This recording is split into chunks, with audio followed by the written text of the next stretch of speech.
Hello, everyone, and welcome to the Quorum Podcast. This is where academic medicine meets remote, austere, and resource-limited areas. Welcome back to the program. This is Aebhric O'Kelly. Today, we are with David Steade, who is a paramedic from the U.S. David, welcome to the program. It's an honor to be here. So tell us about yourself and what's keeping you busy.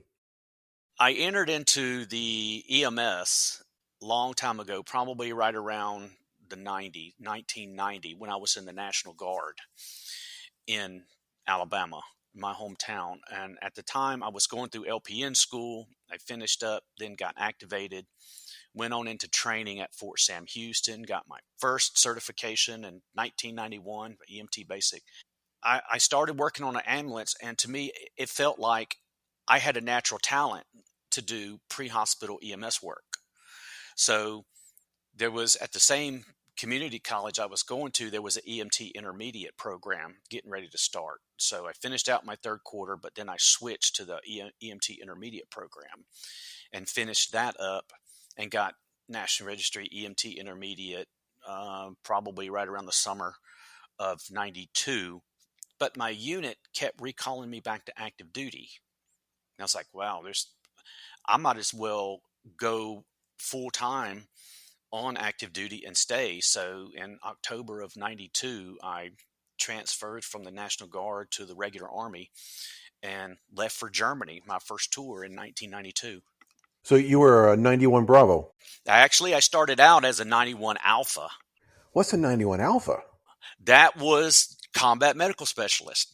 And then they shortly after that, I think it was the early 90s, they transitioned to 91 Bravo, and then right around maybe 2000, it transitioned over to 68 Whiskey. You graduated from 91 Alpha School, and what was your first assignment? Well, I was in the National Guard at that time. All right. So I came home, but when I transferred into the regular Army in 92, my first assignment was in Rose Barracks in Vilseck, Germany, the 26th Forward Support Battalion. Nice. Yeah, it seemed like every other day we were the units that would rotate.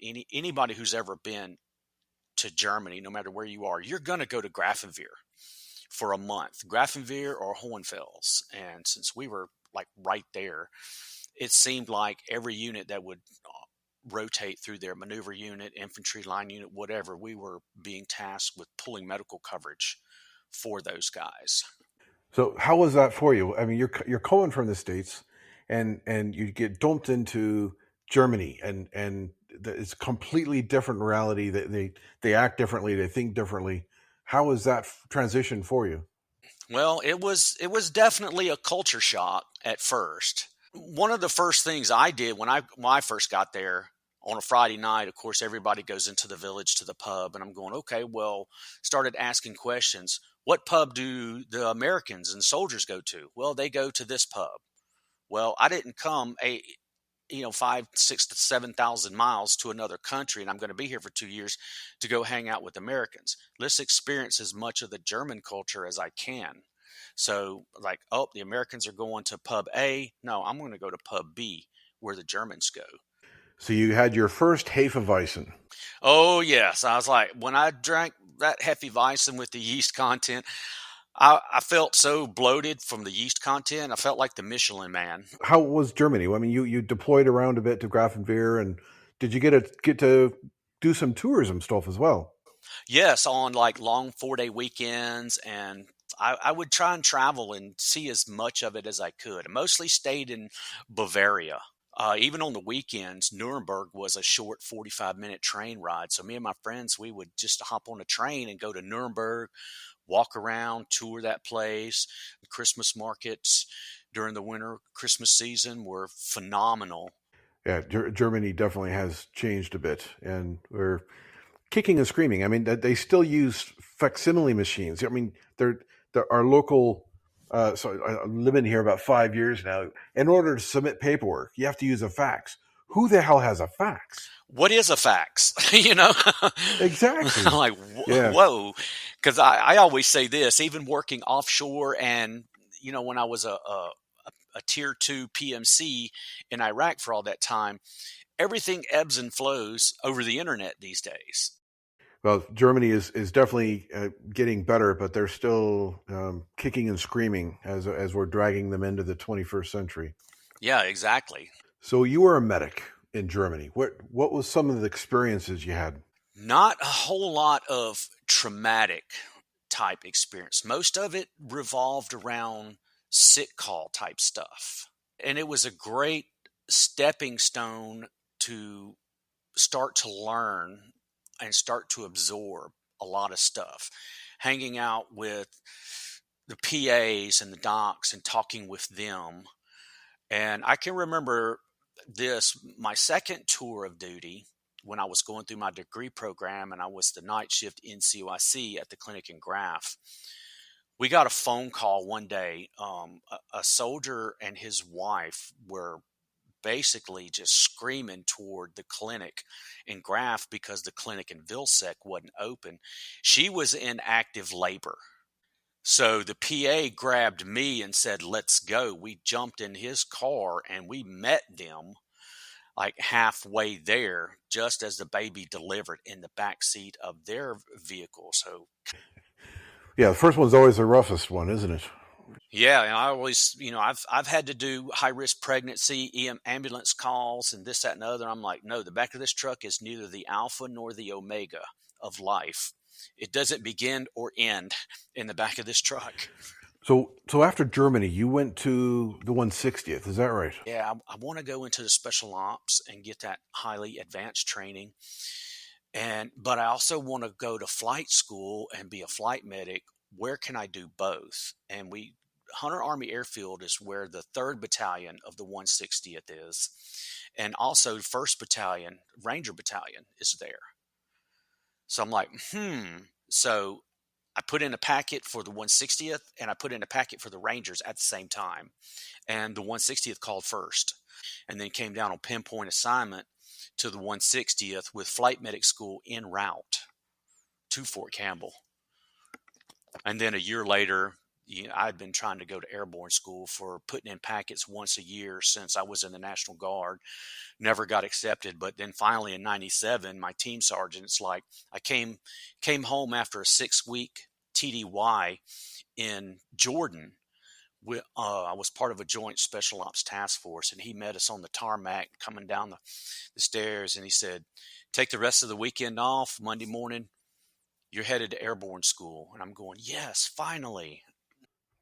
So how long was flight medic training? So you were 91 Alpha, 91 Bravo, or currently it would be called 68 Whiskey. And then you did flight training before you got into 160th. Tell us about that. 1996 is when I graduated and finished. I believe it was 30 people in my class, and I finished in the top 3. And the GPA between the person who graduated first, second, and third was less than a half of a point in GPA. That's how competitive it was. And that was one of those schools, it's fast paced. And it's one of those schools where if you fail a hands-on mega code scenario or a written test and you fail out of the school, you can't go back because they only offer it at that time. They only offered it so many times a year. And there were a couple of people who failed out of the school and sat in the audience and watched us graduate. And I kind of felt bad for them, but you know what? That's a self-inflicted wound because they didn't apply themselves. They didn't study. We were living in the guest house on post, but they were drinking beer and going out every night. So, there you have it. There's your self-inflicted wound right there. You make the bed you sleep in. Yeah. Exactly. Well, they not only made it, they slept in it, they rolled around in it. But so how long was the training? It was 4 weeks, very academically intense. We were in classrooms almost maybe 10 hours a day. And then, not only learning crew chief duties on Blackhawks and Hueys, but also learning advanced medic stuff at that time, like ACLS. That's one of the requirements. You had to pass a written test and the hands-on mega code tests and obtain the ACLS certification. That was a requirement to finish the school. But now over the last I guess, decade or so, the Army's, or all branches of the service, they have their own 6-month, highly intensive combat paramedic course, which is basically nothing more than a National Registry paramedic course taking 2 years and condensing it down into 6 months. So when you finished that, were you able to sit the Georgia State Registry for paramedic? No. And it's kind of funny too. Yeah, that was the good, the bad, and the ugly. Even though the hands-on skill stations for flight medic school were the same as the hands-on for the National Registry. So the National Registry, they recognized us as paramedic equivalents, but we didn't get the National Registry or any sort of paramedic license to go along with it. So throughout all my tenure in the Army and all this other kind of advanced training that I went through, the military only made provisions for us to just get a National Registry EMT license. That's So rough. yeah, so here it is. I've been in the military in and out 13, 14 years, all this advanced critical care flight and paramedical training. But when I got out and got my DD 214, the only thing I could do on the civilian side was an EMT basic. So I had to go to school for 2 years in Bowling Green, Kentucky at the Kentucky EMS Academy because I was married at the time. And when I got out, I went back up to Hopkinsville because that's where my wife at the time, she was from Hopkinsville. And I moved back up there with her. And I had to go to school for 2 years to get a little 2x3 wallet card for something that I had been doing for 14. And when I finished my paramedic program, I mean, I graduated top of my class with like a 96 average or something along those lines. And rarely opened the book because I had already done that before. Yeah, no doubt. So why was it 2 years? Because a paramedic program is only 1 year even now. Well, I wasn't going full time. So then it was like we had to do the classes around the instructor's EMS schedule. So we were basically going like once or twice a week. But in that 2 years, that also encompassed ride-alongs in the field rotations, intra-hospital rotations also. And then plus I was working. So I had to schedule all my rotations around my work schedule. And that's why it kind of took so long for me. Other guys were finishing in a year or so. I'm like, well, you don't have a job or you're not working this or this, that, and other. You can afford to take off and not work and just concentrate on this. I can't because I have to work. I've got a wife, a stepdaughter to provide for, etc. So that's kind of why it took me so long. Fair enough. So your flight medic training, you got that in Hunter Army Airfield, and then how did you get to the 160th? Or is that where you were the first of the 160th there, or did you go to Campbell? No, I went straight to Fort Campbell. Okay, so tell us about that. When I first came across the 3rd Battalion 160th at Hunter, I was in the field artillery unit, and we were doing a field training exercise, an FTX, at Hunter, and we just kind of passed by the battalion. I'm like, oh, that's something. That's interesting. I can get advanced special ops medic training and schooling, and I can fly at the same time, and I can better myself. So I submitted the packet to the 160th, and I submitted the packet to the Ranger Battalion, but the 160th called first. So I assessed and came up on pinpoint assignment from Fort Stewart to Fort Campbell with flight medic school en route to Fort Campbell. So for the listeners who do not know what the 160th is, can you give a quick tutorial of why the 160th is special? What do they do? And what was your job there? First of all, for those who do not know, you keep in mind, and I tell people this all the time, the movie Black Hawk Down about the Battle of Mogadishu in '93, the 160th, and I knew a lot of those survivors from the Rangers and the 160th that were there. Of course, I wasn't there. I didn't get into the 160th until 2.5, almost 3 years later. But I still worked with and I still knew the pilots like Mike Durant. I used to see him in sick call all the time. Our flight surgeon, Colonel Colonel Swan, he was there. He was the regimental surgeon. And I learned a lot from him 30 years ago back in the day. And if you've ever made a mistake and got your fourth point of contact handed to you by a trauma surgeon, that's a mistake you don't ever make again. That's a one and done type deal. So that. But I always tell them, yeah, watch the movie Black Hawk Down because it's 160th, and watch the movie Lone Survivor about Marcus Luttrell, the movie, and the 160th. Some of those guys that were on that Chinook where the kid fired the RPG and it went down. I watched that movie when it came out. I was home from Iraq. I think it was right around 2014, 2015. And at the end, when they had the epilogue of the guys that were killed on there, the crew chiefs and the pilots, I'm like, oh my God, I know this guy. I knew him years earlier. So that's why I said I've watched those movies once and that's it. I won't ever watch them again. But they're great movies. But the 160th, sure, it's exactly what it says. It's an aviation regiment. They, fly in, they infill, they exfil, special ops, SEALs, Rangers, Delta, Special Forces. They even do, kind of like what we call the dark side, Black Ops missions. So they're basically the transportation vehicle and the support vehicle to infill and exfil a lot of the special ops forces.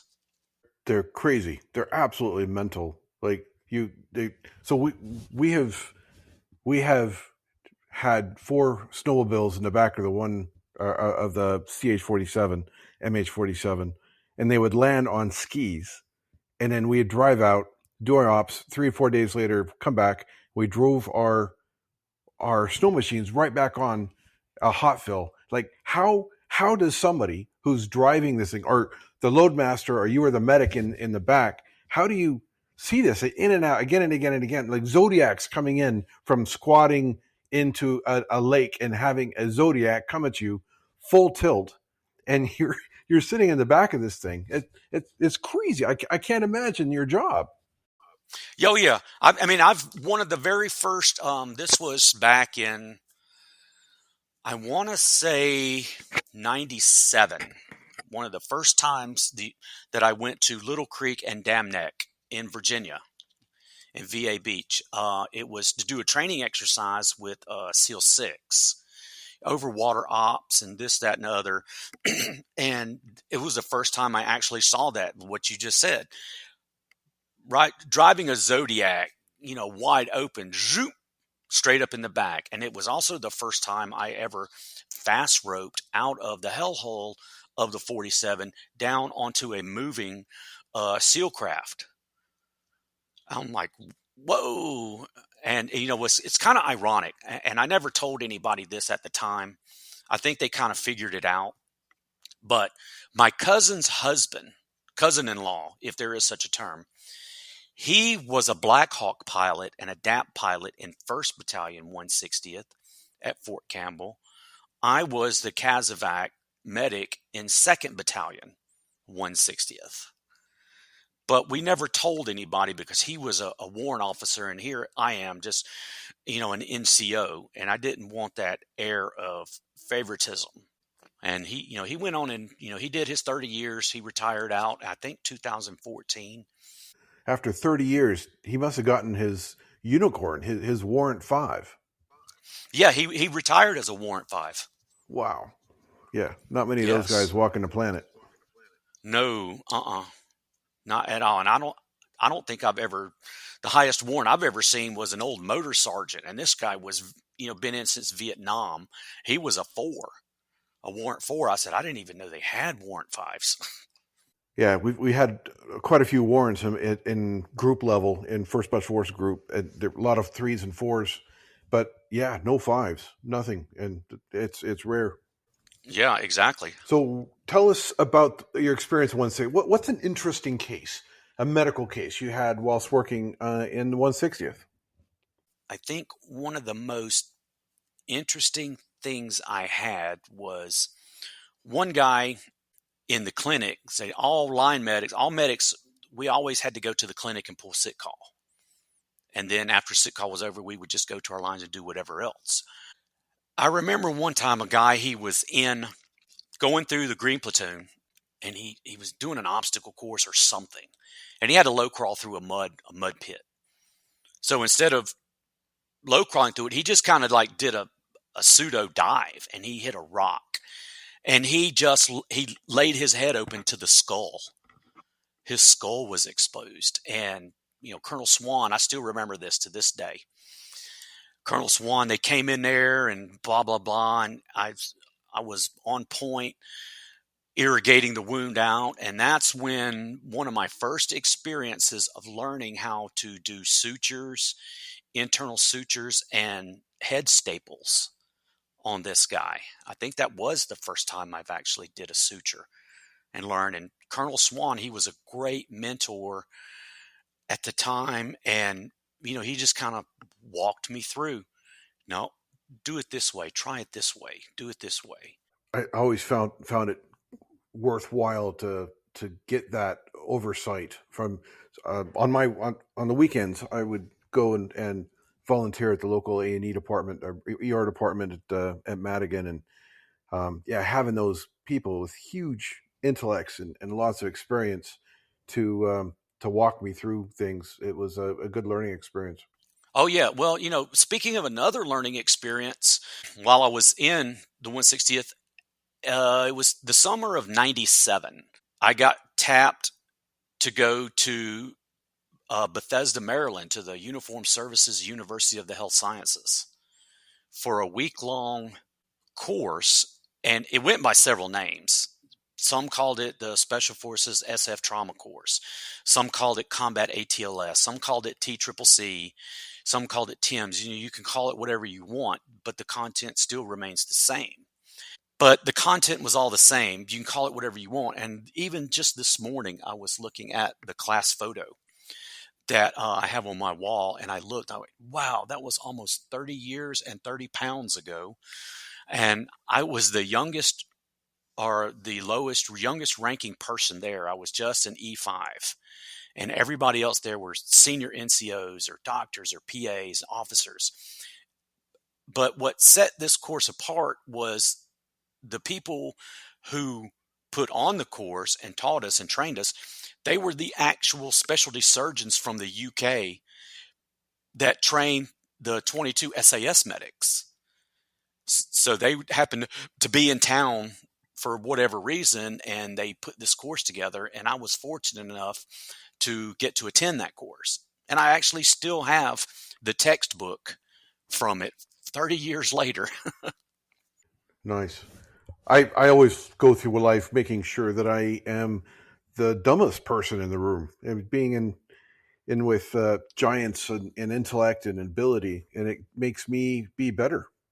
Yeah, exactly. I mean, there's an old ethos that said it's better to be silent and thought ignorant than to speak and eliminate all doubt. Indeed. So I'm curious, David, how did you hear about Quorum? So you popped up on the radar, and you have our field guide, but how did you, in Southern Alabama, you wake up one morning and you stumbled onto our college? Wow, that was 2019. I was actually in TQ, Iraq, a small base in Nowhereville, Iraq, working as a medic for KBR. And that base was so small, about 300 people, of some Navy guys, Marines, some coalition forces, and then a small slice element of, I believe it was SEAL Team 4 that was there. So one day, here I am, just bored, looking on the internet, and I stumbled across CROM. I said, okay, well, let's look into this. So I looked at it, and I said, oh, field guide. Clicked on it, and I saw it. But what really caught my attention was looking at the the preview pictures and the previews of the chapters and the sections. I went, wow, all these other field guides or protocol books I have, like the Ranger Medic Handbook, I have that, 4th edition. The SOCOM Advanced Tactical Paramedic Handbook, I have that, and a bunch of other ones. I said, basically, this takes all of those and condenses it down, and even identifies and address a few things that aren't in these other handbooks. And I started looking through it and I'm like, wow, this just basically takes all these ingredients from these other field guides and handbooks that I have and puts it into this small, short, sweet, and to the point field guide. And a couple of my fellow coworkers that I work with offshore, one of the guys, he's brand new to the offshore industry about a year or so ago. I recommended it to them. I was like, hey, recommend it. Even recommended it to my supervisor. And I didn't hear any feedback. I don't know. That's on them. But one of the guys that I did recommend it to, he bought it. He's like, he sends me a text message one day. He's like, oh my God, this is great. I love it. This basically, if it doesn't answer the question, it at least addresses the question. Remote and austere medicine is a whole new ball game as from street level paramedic. It's more like you take a street paramedic who's been on the road on an ambulance for 3, 4, 5, 10 years or whatever, and then they want to come into remote austere and they're stuck out in the DRC or in Iraq or somewhere, and they're just basically, to them, it's like a riddle wrapped around an enigma inserted into a question. They're lost, and they don't know how to find the resources, and they've seen stuff that they've never seen before. So how many street level medics do you know of personally that can say, oh yeah, I know monkeypox, I've had to deal with it, or I know African sleeping sickness, or leishmaniasis, or schistosomiasis? They don't know. But what I found about your field guide, especially, was the sections on tropical medicine and austere medicine. It at least addresses that, and some of the infectious diseases that you could potentially run across if you are in that arena. So we're designing the third edition, David. What advice would you have on what to add to that field guide?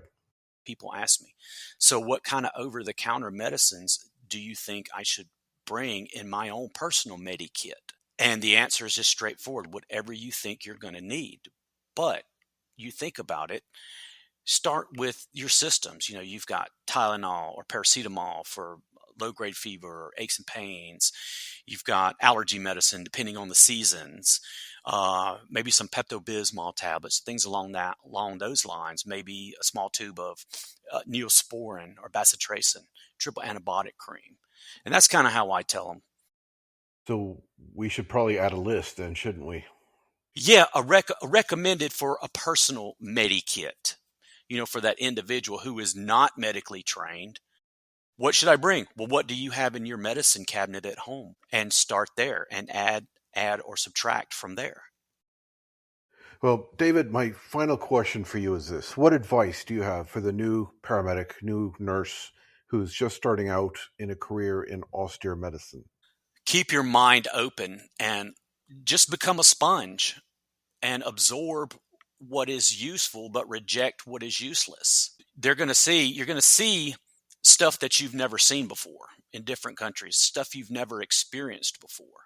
So learn as much as you can on that, and don't be afraid to make mistakes, because the path to glory is littered with screw ups. If you're going to make a mistake, but you're in fear of making a mistake, especially when you've got to sit on a patient for hours or days, and you go, oh my God, I did this, I should have done that.